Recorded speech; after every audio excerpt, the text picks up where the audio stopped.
বিসমিল্লাহির রহমানির রহিম। আসসালামু আলাইকুম। প্রিয় শিক্ষার্থীরা, আজকে আমি তোমাদের সাথে যে বিষয়ে কথা বলবো তা হলো স্পেলিং ইংরেজি নিয়ে। হ্যাঁ, মানে যদি পড়ো হ্যাভ তাহলে ইংরেজি পাবা তুমি সব। আমি এই কথাটা বলেছি। Do you want to learn English? If you want to learn English then you have watch my full video carefully. If you keep trying passionately then I hope you will be successful one day ইনশাল্লাহ। মানে যদি পারেন have তাহলে ইংরেজিতে পারবেন তোমরা সব। আমি এই বলিয়া তোমাদেরকে আজকে এই হ্যাভের কাজগুলো দিচ্ছি, কেননা হ্যাভ অসংখ্য জায়গায় ব্যবহার হয়। মাই ডে স্টুডেন্ট, তোমরা এক নাগারই দেখবা হ্যাভ মানে হলো আছে। এই হ্যাভ বিভিন্ন জায়গায় বিভিন্ন মানের মিনিং হয়ে থাকে, কিন্তু আমরা কীভাবে বুঝবো কখন কার মিনিং কীভাবে আসে, তাই না? প্রেজেন্ট পারফেক্ট টেন্সে হয়, প্রেজেন্ট পারফেক্ট কন্টিনিউয়াস টেন্সে হয়, ইত্যাদি ইত্যাদি। আমার আছে, তোমার আছে, হ্যাঁ, মারিয়ের আছে, সারিয়ের আছে, সনিয়ের আছে, হ্যাঁ, সাকিবের আছে, অপু বিশ্বাসের আছে, সাকিব খানের আছে, বিভিন্ন ধরনের আমরা কথা বলতে পারি। তাহলে সেই হিসেবে আমাদেরকে জানতে হবে এবার ভালো করিয়া যে কি বলবো, আমার একটা মোবাইল আছে, কি তাই না? I have a mobile. ঠিক আছে, মাই ডে স্টুডেন্ট, কারণ এই হ্যাভ নিয়ে তোরা অনেকেই যন্ত্রণায় ভুগতেছো। তাহলে মিনিংটা তোমরা আমি ভালো করে বুঝে দিতে চাচ্ছি এখন। হি বা শি, হ্যাঁ, হি বা শি হ্যাজ এ বুক, মানে তার একটা বই আছে। তার একটা কী আছে? বই আছে। ঠিক আছে। নাম্বার থ্রি আমরা এবার বলবো ফ্রি। তাহলে আই হ্যাড আ মোবাইল। ঠিক আছে, আই হ্যাড এ মোবাইল, আমার একটি মোবাইল ছিল। কী আছে? আমার একটি মোবাইল ছিল, মানে আমার একটি মোবাইল ছিল। ঠিক আছে, মাই ডিয়ার স্টুডেন্ট, মানে আমি বাংলা তো অনেক লিখতে পারতাম, লিখতে গেলে ভিডিওটা অনেক বড় হয়ে যাবে। তোমরা আমার এই বারবার এবার মানে এই যে, তাই না, নাম্বার হলো 4, ভিডিওটি দেখবেন কয়েকবার, তাহলে এমনিতে বুঝবেন, না হলে তো বুঝতে পারবো না। আচ্ছা, তাহলে আমরা আরও বলতে পারি I will have a mobile. ঠিক আছে, আমার মানে সব জায়গায় মিনিং সমান হবে না, এটাই সাধারণত মাথায় রাখবেন। তারপর আমার আসে না। আর যদি আমরা হ্যাভকে কিন্তু একটা মিনিং আছে, সেটা হলো আছে। আছে থেকে তো আমরা হ্যাভ ব্যবহার করি, তাই না? তাহলে আমার লেখেন তো, তাহলে হি হ্যাজ আ কার, তার একটা কী আছে? গাড়ি আছে। মাই ডিয়ার স্টুডেন্ট, কত সুন্দর ইংরেজি। ঠিক আছে, যদি পারেন ইংরেজি আর হবেন না তোমরা হয়রানি।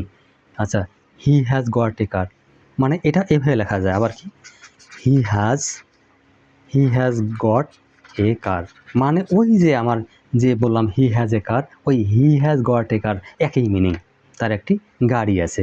নাম্বার 3 আমার বলেন, হি ইজ হ্যাভিং, HAVIং, he is having a car, মানে হলো, হ্যাঁ, মিনিং হলো যে ওই একই, যে তার একটি গাড়ি আছে। আমরা একেও বলতে পারি তার একটি কী আছে? গাড়ি আছে। এর মিনিং এক দাঁড়াইলো। আবার দেখেন হ্যাভ যদি আমরা ব্যবহার করি, ঠিক আছে, ড্রিঙ্ক, DRNK ড্রিঙ্ক, তারপর ইট, হ্যাঁ, তারপর হলো টেক, TAK টেক, ইত্যাদি ব্যবহার আমরা কিন্তু হ্যাভ ব্যবহার করতে পারি। হ্যাঁ, এই হ্যাভ কিন্তু আমাদের ব্যবহার হয়, কেন আমরা পড়ে যাচ্ছি। এবারও দেখেন কীভাবে ব্যবহার করা যায়। তাহলে I am taking tea, TAK, I am taking tea, মানে আমি কি করছি? আমি চা পান করছি। ঠিক আছে, টেকিং টি মানে আই অ্যাম চা পান করছি। আই অ্যাম হ্যাভিং টি, আবার এটাই লেখা যায় কি, দেখেন, আই অ্যাম হ্যাভিং, HAVIং, আই অ্যাম হ্যাভিং টি, মানে হলো আমি চা পান করছি, একই মিনিং। ঠিক আছে, তোমরা একবার যদি বুঝতে পারেন হ্যাভ, তাহলে ইংরেজি বলতে পারবেন সব। তারপর লেখেন, আবার লেখেন, কী লিখবেন, যে আই অ্যাম ইটিং ফুড। ঠিক আছে, মানে কি, আই অ্যাম ইটিং ফুড, আমি খাবার খাচ্ছি। আই অ্যাম হ্যাভিং ফুড যদি এটা লিখি, আই অ্যাম হ্যাভিং, HAVIং, আই অ্যাম হ্যাভিং, হ্যাঁ, food. I am having food মানে কি, আমি খাবার খাচ্ছি, একই মানে আমি খাবার খাচ্ছি, খাচ্ছি, আমি খাবার খাচ্ছি। ঠিক আছে, একই মিনিং দাঁড়াইলো। আই অ্যাম টেকিং ফুড, আমি খাবার খাচ্ছি। I am having my dinner, আমার লেখেন আই অ্যাম, হ্যাঁ, হ্যাভিং, HAVIং, I am having my dinner, DINNER, তাই না? আমি আমার রাতের খাবার খাচ্ছি, আমি আমার রাতের খাবার খাচ্ছি, খাচ্ছি। দেখো মাই ডিয়ার স্টুডেন্ট, আমি কিন্তু অলরেডি বাংলাগুলো সব বলে দিলাম, কিন্তু তোমরা একটু বোঝার চেষ্টা করো, না হলে তো হবে না, ভিডিওটা অনেক বড় হয়ে যায়। হ্যাঁ, আচ্ছা, তারপর লেখেন, এবার লেখেন যে প্লিজ, PLEAS, প্লিজ, হ্যাঁ, have your seat, ACAT, please have your your seat এ সিটি, প্লিজ হ্যাভ ইউর, আপনার জায়গাটা নিয়ে নেন। আমরা বলি না যে আপনার জায়গাটা নিয়ে নেন, দেখেন হ্যাভ কি করতে ব্যবহার হইলো, হ্যাঁ। আচ্ছা, তাইলে আমরা বলতে please take your seat, please PLES, please take please take your seat SEAT, মানে আমরা বলতেছি অনুগ্রহ করে বসুন, ঠিক আছে, আপনার জায়গাটা নিয়ে নিন, আপনার জায়গাটা নিয়ে নিন, হ্যাঁ প্লিজ হ্যাভ ইউর সিট, এই যে আপনার জায়গাটা নিয়ে নিন, আপনার জায়গায় বসুন, আমরা ইত্যাদি ব্যবহার করতে পারতেছি। মাই ডিয়ার স্টুডেন্ট, তারপর আমরা আসেন হ্যাভিং মানে করে, HAVN, হ্যাভিং মানে হলো করে, তার ইয়াটা আমরা কী হয়ে দিতে পারি, হ্যাভিং HAVN, হ্যাভিং প্লাস এই ভাব 3, ঠিক আছে। আমরা কী হয়ে লিখবো দেখো, having eaten food, having eaten, having eaten food, আচ্ছা, I will sleep SLEEP, sleep মানে কি হলো জানেন, খাবার খেয়ে আমি ঘুমিয়ে পড়বো, খাবার খেয়ে আমি ঘুমিয়ে পড়বো, খাবার খেয়ে আমি ঘুমিয়ে পড়বো। দেখো সুন্দর ইংরাজি, হ্যাঁ, মানে অসংখ্য লেখা যায়, আমি একটাই দেখে দিলাম, পরেরটা তোমরা এখন করবেন।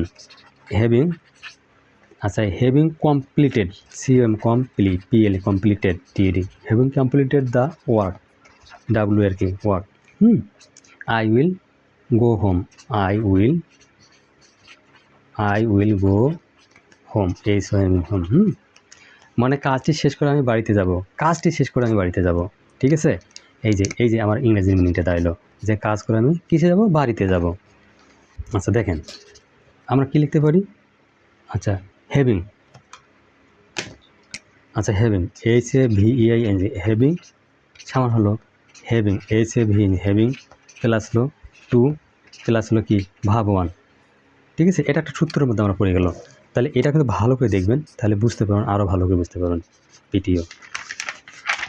আচ্ছা দেখো, I am having to go to market, লেখো I am having HAVING, I am having to go to market, market KET market, ঠিক আছে। এটা একটা পাইলাম, মানে আমাকে বাজারে যেতে হবে, আমাকে বাজারে যেতে হয় হচ্ছে বা হবে, I am having to go to market, আমাকে বাজারে যেতে হচ্ছে, মানে লেখো এখানে জিনিস লিখে দিলে ভালো হয়, আমাকে বাজারে বা একটা বাজারে যেতে হচ্ছে, কি সুন্দর ইংরেজি না, তাই না। She is having to study, এবার লেখেন she is having having to study STUDY, study, হ্যাঁ, তাকে পড়াশোনা করতে হচ্ছে, মানে লেখো তাকে পড়াশোনা করতে হচ্ছে, এই যে মিনিং দাঁড়াইলো, ঠিক আছে। এবার এটা গেল, তারপর আসেন, আচ্ছা হ্যাভিং, আমরা হ্যাভিংকে আরও ভাবে লিখতে পারি, হ্যাভিং সমান হলো পে, কী হয়ে লিখবো আমরা এখানে, having plus object having plus হলো অবজেক্ট অবজেক্ট যে ছিল, হ্যাভিং প্লাস অবজেক্ট, হ্যাঁ। আচ্ছা কী হয়ে লিখবো দেখেন, having you having you, I am very happy having you, I am very happy, মানে তোমাকে পেয়ে আমি খুব খুশি, এটা আর লিখবো কি, লেখার দরকার নেই, আবার লেখেন হ্যাভিং হ্যাভিং, হ্যাঁ, হ্যাভিং দিস বুক, আমরা যেটাই লিখবো সেটা, having this book I am very happy, দেখো কত সুন্দর ইংরাজি, হ্যাঁ। এবার 2 নম্বরে গেল, এটা 1 এটা 2, মানে নাম্বারিং করলেও হয় না হলেও হয়। নাম্বার 3 বলছে কি, আবার লেখো having having this chocolate chocolate chocolate, having this chocolate, লেখো ওই আবার লেখো আই অ্যাম ভেরি হ্যাপি, মানে যেটা ইংরেজি তোমার মন চায় সেই ইংরেজি এখানে লিখতে পারেন, কোনো সমস্যা নাই।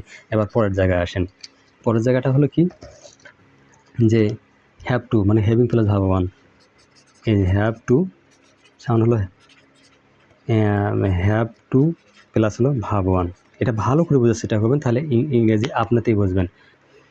আচ্ছা তাহলে লেখি, এখন কি লিখবো, তাহলে লেখো আই হ্যাভ টু গো দেয়ার, আমাকে সেখানে যেতে হয় বা আমাকে সেখানে যেতে হবে, আমাকে সেখানে যেতে হবে, যেতে হবে বা যেতে হয়, মানে I have to eat rice, আমাকে ভাত খেতে হয়। আই হ্যাভ টু পেলে আমাকে খেলতে হয়। আই হ্যাভ টু নো, আমাকে জানতে হয়। I have to know the matter, আমাকে ব্যাপারটাকে জানতে হয় বা আমাকে যে ব্যাপারটা জানতে হবে। ঠিক আছে, এই যে আমাদের এই হ্যাভটা এত সুন্দরভাবে বোঝানো, কোনো কিছু করতে হয় এই রকমের ক্ষেত্রেও হ্যাভ টু ব্যবহার করতে হয়। কোনো কিছু করতে হয় এই রকমের ক্ষেত্রেও মানে হ্যাভ ব্যবহার করতে হয়। হ্যাভ সমান লেখো, তাহলে হ্যাভ সমান কী লেখা যায়? এই যে হ্যাভ প্লাস এই যে V3, মানে ভাব 3তে হয়। হি হ্যাজ, লেখো he has gone to school, লেখা যায়। তারপর লেখা যায় কি, যে they have played, PLAYED, played football, কি লেখা যায়? মানে অসংখ্য লেখা যাবে। এই যে আমাদের হ্যাভ দিয়ে সেন্টেন্স তৈরি হচ্ছে। হ্যাঁ, তাহলে কী লিখবো? তারপর লিখবো কি, মানে তারা ফুটবল খেলিয়েছে। হ্যাঁ, সে স্কুলে গিয়েছে, যে he has gone to school, সে স্কুলে গিয়েছে। আমরা এটা লিখতে পারি, সে স্কুলে গিয়েছে। মানে আছে এসেছেন, সিসেন, এগুলো তো আমাদের অবশ্যই। I have eaten rice, I have eaten rice, মানে খুবই সুন্দর ইংরেজি। যদি করেন হ্যাভ, ইংরেজি পাবেন তোমরা সব। আচ্ছা, দে হ্যাভ কাম ব্যাক, মানে দেখেন they have come back, BACK, ঠিক আছে, তারা ফিরে এসেছে। মানে আবার লেখেন, আমরা পরেরটা ইয়াতে যাই আমরা। কী লিখবো? Have, HAV, have. আচ্ছা, হ্যাভ সমান কী লেখা যায়? হ্যাভ সমান have plus been plus V, তাই না? হ্যাভ প্লাস বিন প্লাস হলো V3, মানে V3। হ্যাঁ, আচ্ছা, পরেরটা আছেন। আচ্ছা, কী লিখবো আমরা? যে I have eaten rice, I have eaten rice, ঠিক আছে। এই যে একটা পাইলাম, এটা আই হ্যাভ ইটেন রাইস, এটা অ্যাক্টিভে আছে, ঠিক আছে। Rice has been eaten by me, এটা আমরা লিখতে যাই, তাহলে rice has been eaten by me, আমরা লিখতে পারি কি না বলো? অবশ্যই লিখতে পারি। আচ্ছা, পেসিভে কিন্তু করে ফেলেছি। আবার হ্যাভ কীভাবে লেখা যায় দেখেন, হ্যাভ। আচ্ছা, হ্যাভ সমান করলে হ্যাভ প্লাস বিন, হ্যাঁ, প্লাস কী লেখা যায়? এই যে ING, হ্যাঁ, ভাব ING লেখা যায়। তাহলে লেখেন মানে ING, ভাব প্লাস ING, হ্যাঁ, ভাবের সঙ্গে ING লেখেন। আচ্ছা, I have been working since, লেখেন আই হ্যাভ বিন ওয়ার্কিং, হ্যাঁ, since, SINC, since morning, MORNING, morning, হ্যাঁ। I have been working since morning, আমরা লিখতে পারি I have been working I have been working for 2 hours, ঠিক আছে। আমরা কিন্তু বিভিন্নভাবে সেন্টেন্সগুলো তৈরি করতে পারি কি না? আচ্ছা, তাহলে লিখি, আমি সকাল থেকে কাজ করছি। হ্যাঁ, আমি সকাল থেকে, আমার 2 ঘন্টা থেকে কাজ করি, সকাল থেকে 2 ঘন্টা কাজ করতেছি। আমরা এরকমভাবে লিখতে পারি। এর ব্যবহার আমি দেব, ঠিক আছে, আমি মডাল এর ব্যবহার দেব, ঠিক আছে, এরপরে দেব নেক্সট ভিডিওতে। হ্যাঁ, নেক্সট ভিডিওতে। আচ্ছা, মাই ডিয়ার স্টুডেন্ট, ততক্ষণ পর্যন্ত তোরা ভালো থাকো। আমার নেক্সট ভিডিওর জন্য আল্লাহ হাফেজ।